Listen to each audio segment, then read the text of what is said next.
Welcome to the Bureau. I'm Eivor of Alamut, and today we're going over the Sanctuary from Assassin's Creed 2. So sit back, relax, and let's jump into the Animus.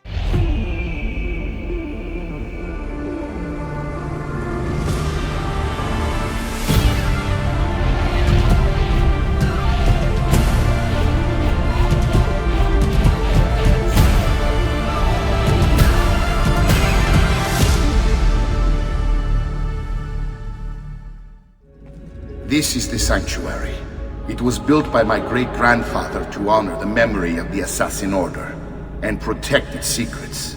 The Sanctuary, first introduced in Assassin's Creed 2 and seen in modern-day segments in Brotherhood, is located under the Auditore Villa in Montergioni, built by Domenico Auditore, the founder of House Auditore, as a way to honor the Assassin Order. It also houses the armor of Altair. 7 assassins are honored in the Sanctuary, honored for protecting the freedom of humanity when it was most threatened. Amongst the figures depicted in statue form are, of course, Altair ibn al-Ahad, our original assassin from the first game, his statue, dead center, towering over the famed armor of Altair. Other statues include Darius of Persia, who assassinated Xerxes with the first recorded use of the Hidden Blade. We see Darius in the Odyssey DLC, Legacy of the First Blade, where him and his handsome son Nitocris had fled Persia. Darius took on the Order of Ancients, and was betrayed and then hunted by his former friend Amorgus. Nitocris and Armistios Cassandra fell in love, and their son Elepidus leads to another statue in the Sanctuary, Amunet of Egypt. Amunet is remembered for ending Cleopatra with a snake, or more accurately, gave Cleopatra the poison to do it herself. Amunet is better known as Aya from Origins, and is a co-founder of the Hidden Ones, the order that predated the Assassins but shared their ideals. There's also Iltani of Babylon, who poisoned Alexander the Great with a slow-acting concoction. She's referenced in Mirage.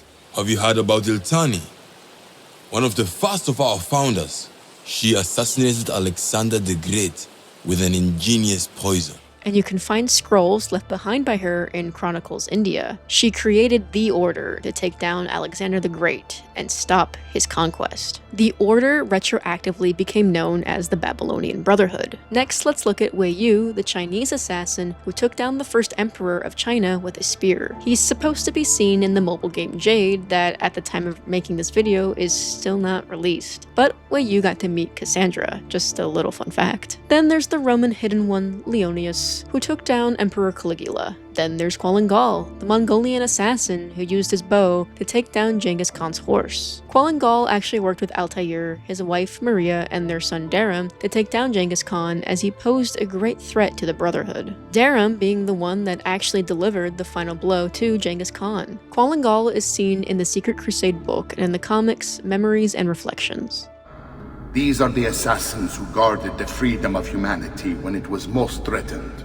I feel like there may be some misconceptions with the Sanctuary, as people hear each of these characters referred to as an assassin, meaning the Order of Assassins must have been ancient. I know when I first played Assassin's Creed 2 back when it was new, I also thought that. Then Origins comes in and defines things a bit more. Some of you may say retconned, but I find the word retcon to be a bit dirty. It's only ever really used in negative connotations. So how can all these characters be referred to as assassins when some of them, like Darius, Iltani, and Wei Yu, all lived before the Hidden Ones even? Well, it's simple. The ideals of those who came even before the Hidden Ones were foundations for the orders to come. Humanity is cyclical by nature. Ideas repeat. We see time and time again, when tyranny reigns, there will always be those who stand up and oppose it. Darius created a group, these Protectors of Persia, to take down Xerxes. Iltani formed the Order, which later became known as the Babylonian Brotherhood because of how much their ideals were shared by the Hidden Ones / assassins. They are founders in spirit because of their beliefs. Honorary assassins for, well, being assassins in spirit. This can even extend to Leonius, even though he was in fact a hidden one. The hidden ones, one day, do become the assassins, so I find no issue with them being referred to as assassins. The tenets of the creed were made by the hidden one founders, Bayek and Amunet, after all. This tends to be the easier thing to explain, making figures honorary assassins through ideals, as these ideals helped found the assassins as a whole. But we can't talk about the Sanctuary without talking about the assassin tombs, and while they're spread throughout Italy, they are basically extensions of the sanctuary itself.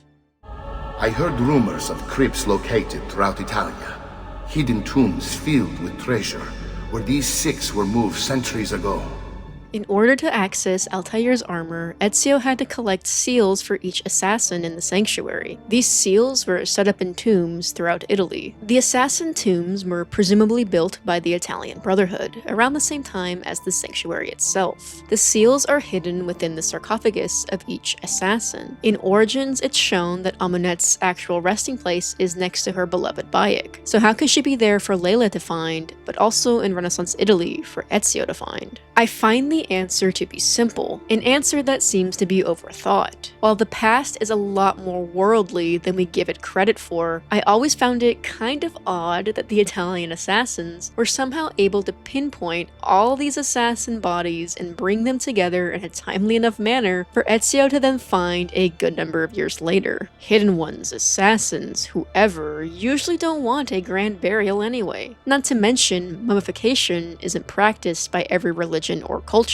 though the unintentional connection to ancient Egyptian beliefs is not lost on me. Amunet being laid to rest with Bayek in a cave where they spent their youth basically falling in love with each other is a more likely resting place for a well-known assassin than, well, somewhere in Italy. You know, the cave is hidden. It's not meant to be found. The assassin tombs, I'd argue, were meant to be found by a dedicated assassin, aka Ezio. So by that logic, the tombs are symbolic. The bodies aren't actually the bodies of the assassins. Well, why have symbolic tombs then? Domenico Auditore lived in Italy during the 1300s, and the dominating religion of the time would have been Catholicism. Religions and cultures do play a role in how the Hidden Ones and assassins formed throughout the centuries. The reason the assassins used feathers to mark their targets was from the Egyptian belief of using a heron feather in the weighing of the heart. We see Bayek using heron feathers when confronting his targets. The Assassiyuns, aka the assassins, were very much steeped in the Islamic religion, a couple of examples of culture and religion forming practices of the order. I believe the Italian assassins wanted to honor past assassins in a way that made sense to them, in a way that may have seemed natural to them. I think about Catholic relics, these artifacts that are said to be parts of saints or blessed items or what have you. I like to think the assassin tombs, each sarcophagus, to be the assassin equivalent of this practice. What are the figures in the sanctuary but assassin saints, in a way? While Catholic relics tend to go through some sort of authenticity process, I would imagine that there still have to be some relics that are more symbolic in nature. I firmly believe the assassin tombs are just that, symbolic in nature. Why tombs with a sarcophagus? Even though I'm not a Christian, I still find that a lot of beliefs from Christianity can be, well, rather morbid in nature. Or perhaps one of the bodies is real, so then this idea of symbolic tombs stemmed from there. If one was real, I'd bet my Durham it was Leonius. But we don't know the exact details. We don't have a full story of Domenico Auditore after all. But there's a brief go-over of the sanctuary and its accompanying assassin tombs.